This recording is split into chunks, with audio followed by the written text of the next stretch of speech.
But a question about the entities or the beings. The female characters want to protect the males. Sure.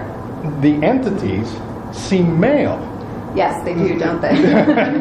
So I was curious about that. I don't know, were they just happen to be males or something behind that? No, I mean, we thought about the mythology of, the aliens without, I didn't want it to become about that because it is, the movie's about the relationship, but I thought it was important to understand why this was happening in the first place. And it was really just a very basic, like, technology, biological technology that they're using to kind of, this is going to get very ridiculous right now, but essentially we thought about it like transferring a hard drive.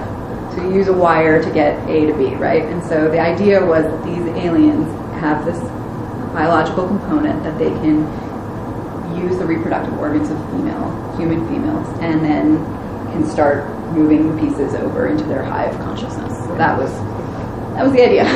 Because Yes. because I was curious because for me it was the theme of love because of the notes and trying to remember who they were and protecting him. It's whatever transformation was happening to her, because you see it.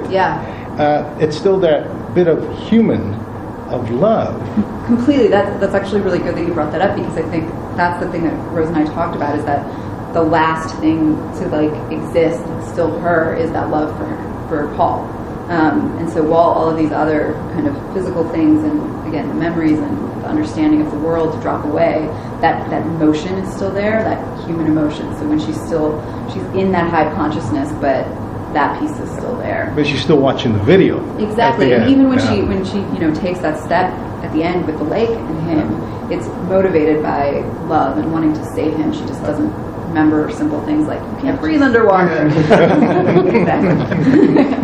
How hard was it to direct just two people, because the film's basically just them two? Yes. So it's fascinating that everything drew you into their story. Thank you. I mean, it's stressful because you know that you don't have anything to cross-cut with in the edit. If their energy is not up and if you're not believing their relationship, it's not like, well, let's just cut to this story.